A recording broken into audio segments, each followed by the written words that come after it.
Good morning, everyone. Welcome to our first multi-platform, multi-generational service this morning. I'm the Reverend William Levwood, and my pronouns are he and him.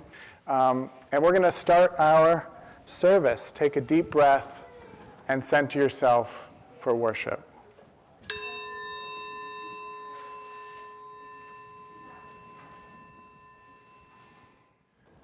We begin by calling forth and honoring the people who made each of us, our biological and spiritual ancestors, teachers, and guides.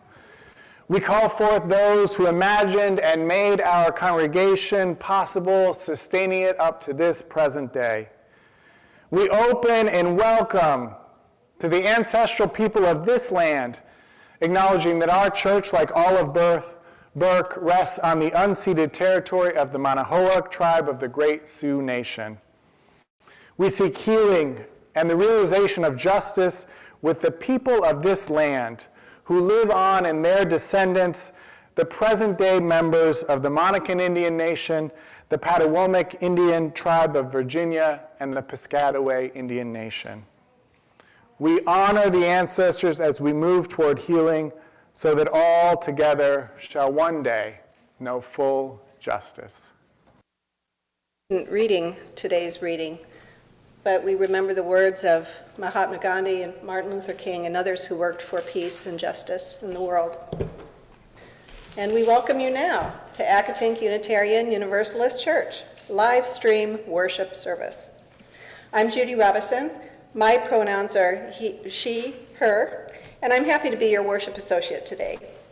Accotink UU Church is a welcoming and inclusive community that seeks to create a more just and compassionate world. All are welcome here in this justice-seeking, earth-healing community of faith.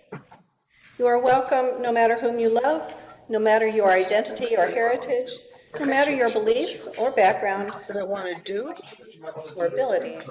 You are welcome here in this religious community.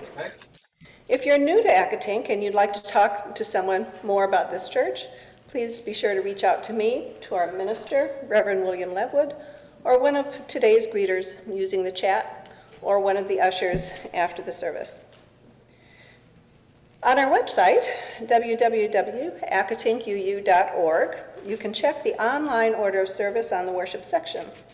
While you're on the website, be sure to check our events page for virtual gatherings and other news.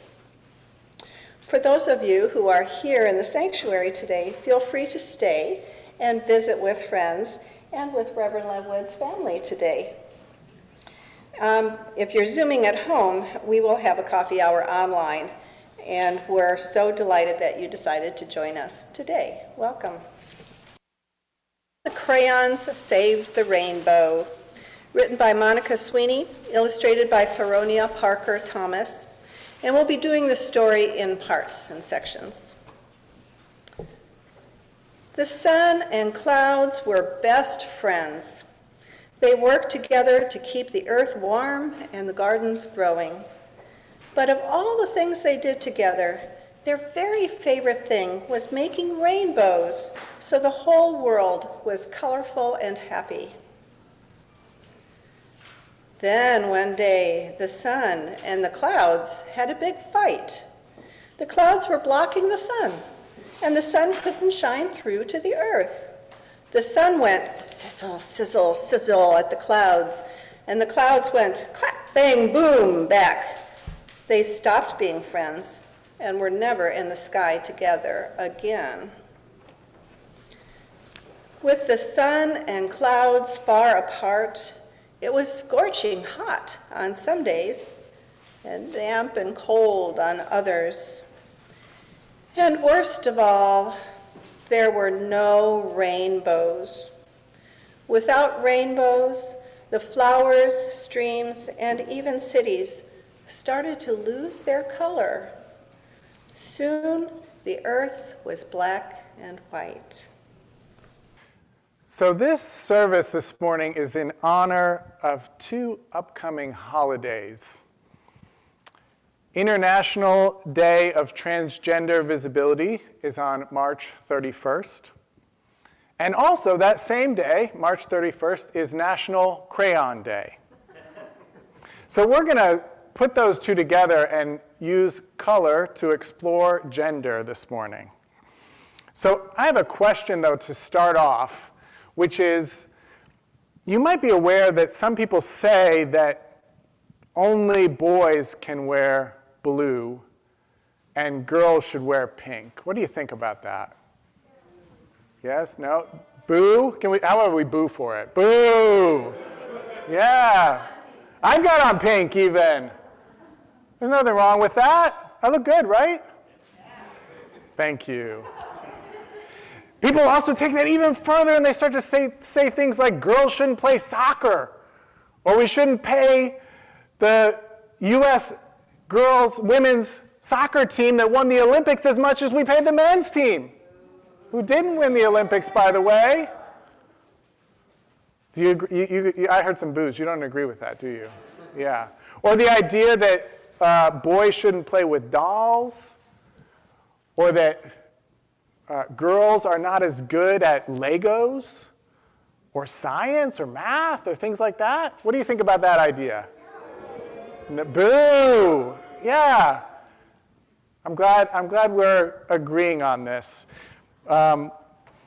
So what we've been talking about is the difference, in some sense, what we're talking about is the difference between sex and gender. Sex being your biological status as either male or female that's generally assigned at birth, and gender being all this other stuff we're talking about that our society says makes us male or female. And we often think that they're supposed to match up in this matchy-matchy way. And part of what Transgender Day of Visibility does is to point out that that's just not always true. That in fact, in our most basic understanding of what it means to be transgender, if we go back to this idea of blue and pink, and we, for a moment, say that blue is the boy's color and pink is the girl's color, that if you're transgender, your sex might be blue at birth, but your gender is pink. Or vice versa, your sex at birth might be pink, but your gender is blue. And sometime at some point in your life, you might actually want to change some parts of your sex as well to match your gender. Now, transgender is also what's called an umbrella term. So that's a big term that describes a mixture of things as well. So another thing that transgender can refer to is people who are non-binary or genderqueer. And a way to think about that is that maybe they feel like they're not at one end of that blue-pink spectrum, but they're somewhere in the middle. We could say perhaps that they're purple. But another way to look at that question of that understanding of a non-binary is they're not on that spectrum at all. We could say that they're yellow or gold. They're not even on that blue-pink spectrum. Yeah? So I think that this is a good start to exploring gender today. I do want to point out that colors are just colors, right? We're making these associations, but we can also associate colors with emotions. Often painters will do that. So pink and blue, purple and gold are just colors. Anybody of any gender can wear any color of clothes, can paint with any color of paints. They're pretty arbitrary. And just to underscore the arbitrariness of our association of colors with gender, did you know that in the 18th and 19th century in Europe and among European American culture, children usually dressed in white in the 18th and 19th century? And that's not all. All children at that time generally wore dresses up till the age of 7, boys and girls. It wasn't until the early 20th century that we started associating pink and blue with gender. But guess what? Initially, pink was the boy's color because it had associations with the god Ares, the god of war and also of dance, by the way. And blue was the girl's color. We think probably because of its associations with the Virgin Mary. It wasn't until after World War II, so less than 100 years ago, that got flipped, and we started associating pink with girls and blue with boys. So I hope that that helps to get us thinking about this gender binary and maybe breaking it down a little bit. I want to point out that one last thing, which is that transgender people in our nation still face a lot of discrimination and very little, if any, legal protection against discrimination in our country. And while we've made a lot of progress over the years, especially culturally, and maybe because we've made that progress, there's been, in the last 5 to 7 years, more and more attempts to pass laws that actively discriminate against transgender people. It's gotten so bad that right now, as much as 1/3 of transgender youth are in danger of not being able to receive gender-affirming medical care. So I mention this because it's important for us to keep doing the work, like we were doing before, of talking about this and educating ourselves, and then going out and showing up first, well, not first, but to counter discriminatory laws and cultural practices, and to promote laws and practices that are affirming and welcoming and actually give full rights to transgender folks. So we're going to explore gender more in the service. That's a good start. We're going to go on to our next thing now. And so we continue with our story. In one little town, in one little school, in one little desk, there was one little forgotten crayon box. And the crayons still had their colors. The desk rattled, shook, clambered, and clanked. All of a sudden, it toppled over, and the box of crayons tumbled out. Indigo said, "Ah, I'm naked." Green said, "Yippee!" Orange said, "Get off me." Red said, "I'm out of here." Blue said, "Woe is me." Hey, where are all the colors? The crayons started to search for the colors. They raided marker bins and tore through art projects, but everything as far as they could see was only black and white.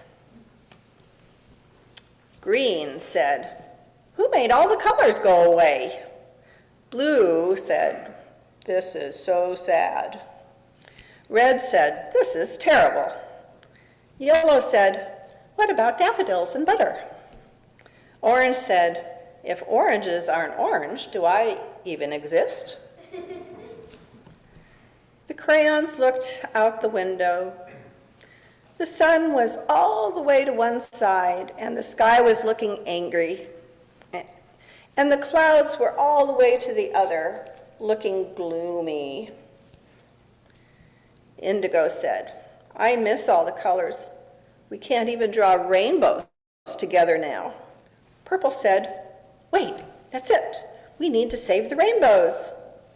So the crayons started drawing rainbows all over the town. Now's the time to draw rainbows as well. So pull out those paper cutouts. If you're here in person, if you've printed them at home, pull those out. If you're here in person, you've got these rainbow crayons, and we need you to use those crayons to color your paper cutouts, okay? So pull those out, and if you're at home, you can just use your crayons or markers or colored pencils, whatever you've got, to make some rainbow people. And while you're doing that, I'm going to talk a little bit more about gender. So I want to say that, share with you that years ago, I was in a dance company, and one of the directors of the dance company was teaching at a prestigious dance festival over the summer called Bates Dance Festival. And the other people in the company said, "Well, what are you going to be teaching?" And he said, "Well, I'm going to be teaching 2 classes. In the morning, I'm going to teach that the body and the mind are one and the same. That there's no difference, they're one and the same. And we said, oh, wonderful, that's great. What about your second class? He said, oh, well, my second class, in the afternoon, I'm going to be teaching that the body and the mind are completely separate. The body is the body, and the mind is the mind. So my hope right now is that I'm going to teach you something similar about gender. That there are ways in which the gender binary makes sense and works for some of us and describes our experience of gender. That's in the morning.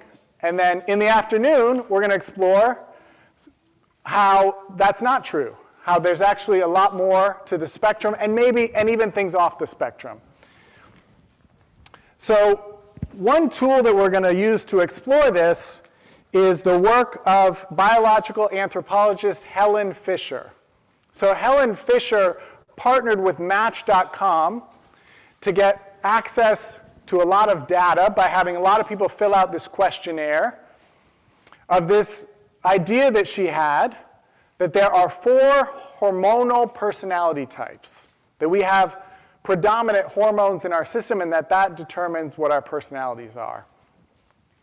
Now this research has been backed up by all of those thousands and thousands of people who've taken her questionnaire on Match.com. It's also been backed up by brain scans, and there are also physical markers that are included on the quiz, like if you put your hand out and look at your ring finger and your index finger.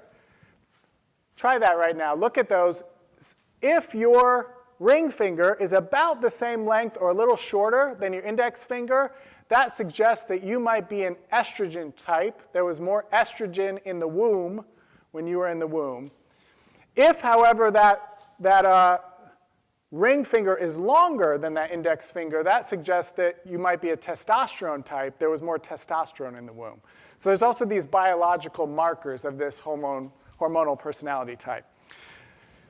So let's start off by talking about one of those types.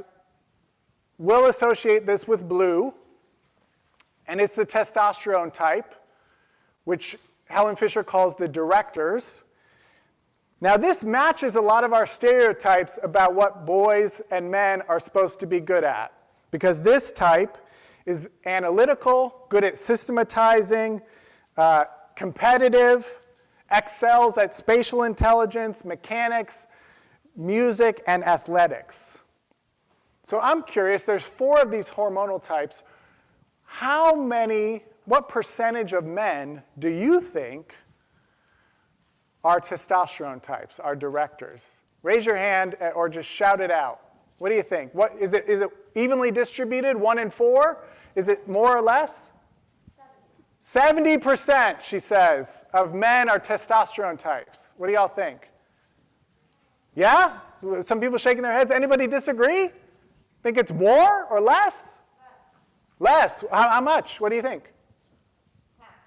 Half of men are testosterone types. Okay, anybody else before I reveal the answer? No? Okay. 25% of men are testosterone types. 1 out of 4. 4 types? Men are just 1 out of 4 are testosterone types. Okay, let's move on to pink. Estrogen, oxytocin. By the way, there's a mixture of hormones in each of these groups, but predominant estrogen and oxytocin for this one. This is what we associate with girls and women in general. So this type is a good people person, can read emotions on your face and from your vocal tone, can express emotions, is an intuitive web thinker, that kind of stuff, okay? So what percentage of women now do you think are estrogen types? This is called a negotiator, by the way. What do we think? 1 in 4. We're going to go with 1 in 4. Smart. You know, maybe we're learning from 1 out of 4. Anybody think it's going to be less or more? No, we're going with 1 out of 4. Okay. Well, that gets you close. Oh, half. Okay, we got half over here. So it's in between. It's 35% of women are estrogen types. So that's 10% more than men are testosterone types. It's a little bit more than 1 out of 4, right, than an even distribution of the types. Okay, so if you are in one of those categories, if you're a man who's a testosterone type, or if you're a woman who's an estrogen type, then what's expected of your gender is going to match what you experience as your predominant characteristics. Does that make sense? So people expect you to act a certain way because you're a male and you're a testosterone type, you're actually going to act that way.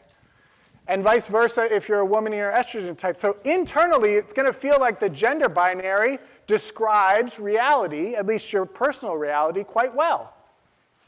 Does that make sense? However, I'm now going to ask you, if we can go back to the blue slide, how many men do you think are estrogen types, are negotiators? What do you think? What percentage? 30% of men are estrogen types, she says. Anybody else?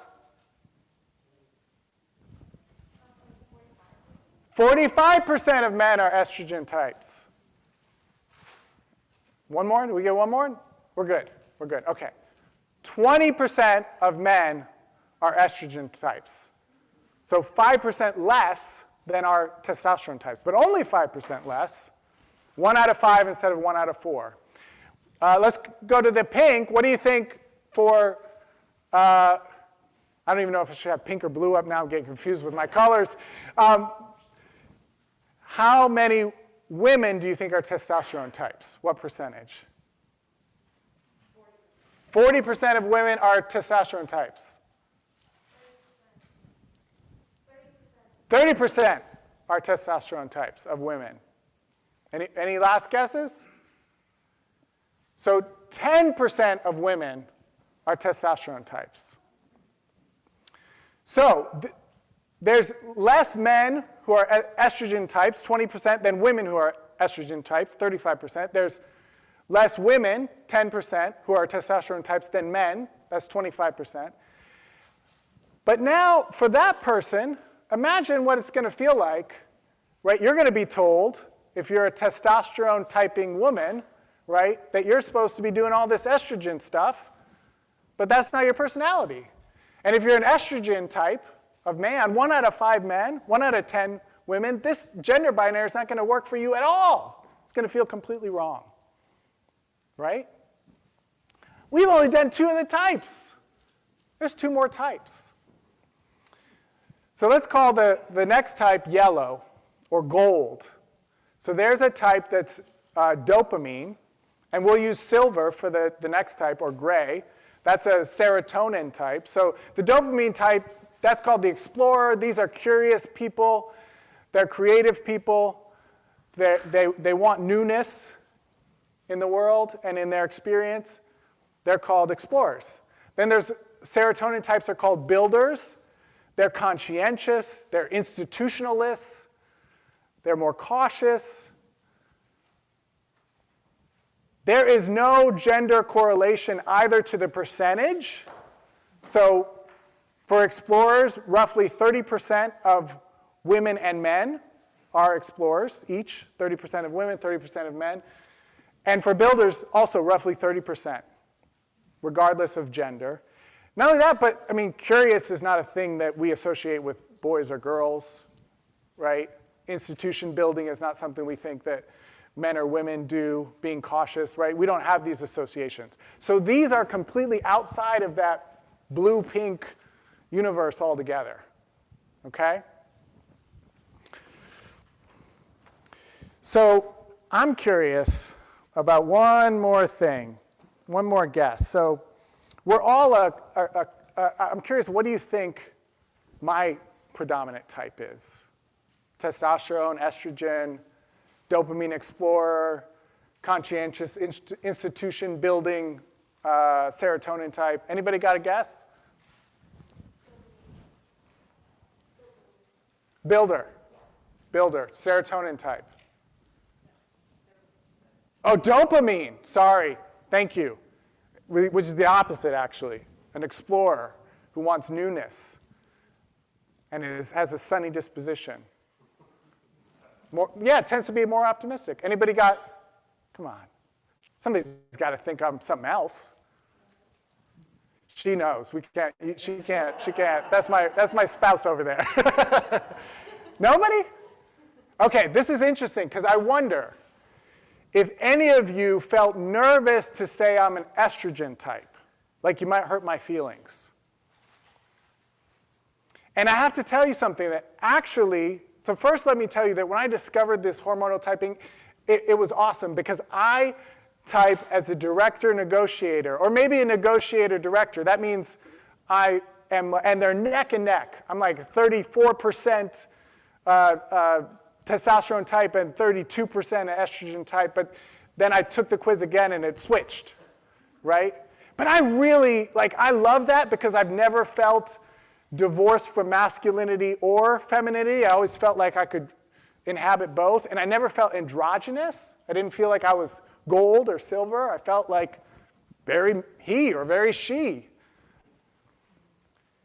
But I really want to be a director negotiator, not a negotiator director. Like my sense of maleness kind of gets tweaked by the idea that I might have more estrogen. And that's growing up in a Unitarian Universalist family that encouraged me to play with dolls, encouraged me to become a modern dancer. I taught preschool, which not many men do, and I still have that. That's how powerful the social pressure is to follow the script of your gender. So now imagine, and by the way, there's no data on whether this hormonal stuff has anything to do with whether you identify as cisgender or transgender, right? It's not necessarily true. I don't think anybody's studied whether that 10% of women who are testosterone types are more likely to be people who transition from female to male, okay? So I'm not making that connection. But imagine that your experience of yourself is that flipped experience of your gender being different than your sex, right? That you're born with the sex of maleness, but you actually experience yourself as female. With all of that social pressure I just described, that I struggle with, even though I'm cisgender and it matches up the way society says it's supposed to pretty well. Now imagine that it's the opposite, and how hard that would be, even if your family, your teachers, your school is supporting you. So that's why we have a Transgender Day of Visibility. That's why we need to keep doing the work that we're doing. That's why we're deconstructing this whole binary and seeing that, yeah, for a few of us it fits, but for many more of us it doesn't fully describe. And by the way, we're all a constellation of those, right? We all have serotonin and dopamine and estrogen and all of it. And so there's not one person here who's fully expressed by a narrow binary of gender. So, have you been coloring? Good, okay. I'm not even sure what happens next. Let's see, what's next in our order of service? I think we have more of the story, yeah. So let's see what's going on in our story with our rainbow making. So as we continue with our story, the crayons were drawing rainbows all over town, but nothing happened. The sun and the clouds didn't seem to notice. "We have to make our rainbows bigger," Violet said. Working together, the crayons drew and scribbled. They made the biggest, brightest, most colorful rainbow the world had ever seen. Anybody got one that's finished? Oh, I got one here. Paper cutouts.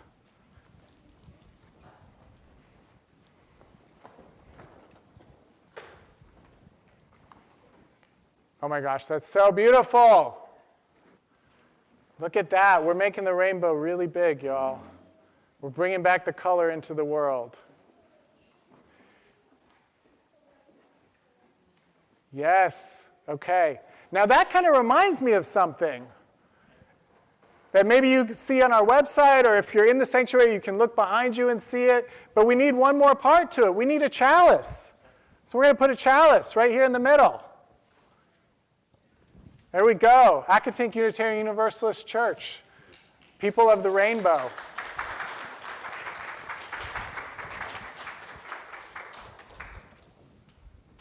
And as we continue our story,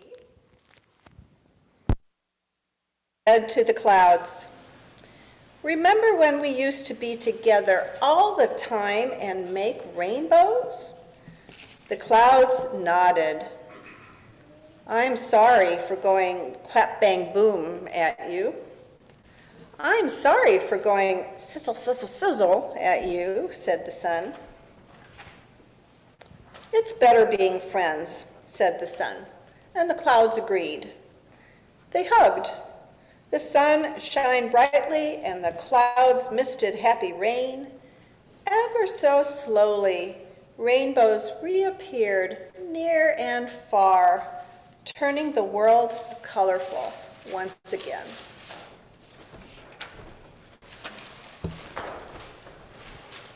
All right, so we're getting there, but I don't think we're fully there. So pull out your, if you're here, pull out your scratch pad. You can see it on slide in a moment. An example, we're going to do a meditation from Thich Nhat Hanh. This is the one we did last week. You can do one big image, or you can bisect your paper into 4 parts. Do we have the slide up yet? Yes, there's an example. So we're going to look at these 4 not hormonal personality types, but I think they kind of match up, but that's just me, okay? So don't go saying that Thich Nhat Hanh says that the flower is a dopamine type. Helen Fisher didn't say that either. But I think they kind of match up. So if you want to draw a flower, which is a symbol for the freshness, the curiosity, the openness, the beginner's mind in Buddhism, right? You can draw a flower. Also, you could draw a mountain. Do you see that one on there? You can also draw all 4. And if you don't have this scratch pad at home, you can just make drawings. We're going to show examples of drawings in a moment. So a mountain, that's stability. That's kind of like the builder in my mind, the serotonin type. So that's the stability of a mountain. You can draw some clear water, a lake or a pond that reflects reality as it is. That's like that negotiator, estrogen, oxytocin, that's able to read people's emotions and reflect them back to them. And then the last one is you could draw something that expresses space, like a wide open sky with just 1 or 2 clouds, or a kite. I was at the kite festival yesterday with my family down at the tidal basin. You could have a kite in your sky in your picture. Okay, so you can draw those things. You can draw them now. You can draw them later. You can draw them while others of us meditate if you want to do the meditation. So we're going to take 8 breaths, 2 for each of these. So breathe in the flower and breathe out openness and curiosity. Breathe in the flower. Maybe it's a sunflower. Breathe out openness and curiosity. Next, breathe in the mountain. And breathe out the stability of the mountain. Breathe in mountain. Breathe out stability. Now breathe in clear water and breathe out reflecting the world as it is.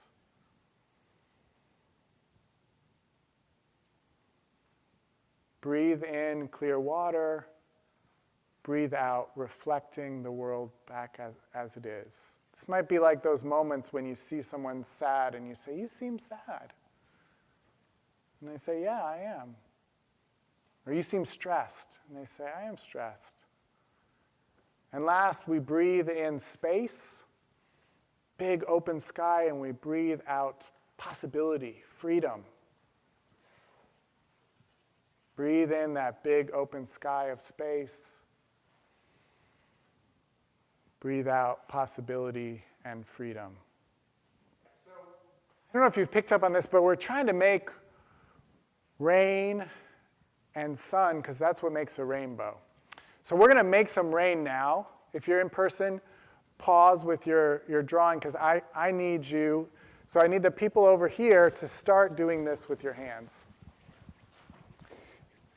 And then look to the person next to you and pass it along until it starts to come over to this side. So now these people start doing it. Yeah. So, and keep doing this on this side, while over here we start tapping one finger, and then pass that along so that it makes it over to the other side, tapping one finger. And then two. Start over here and then pass.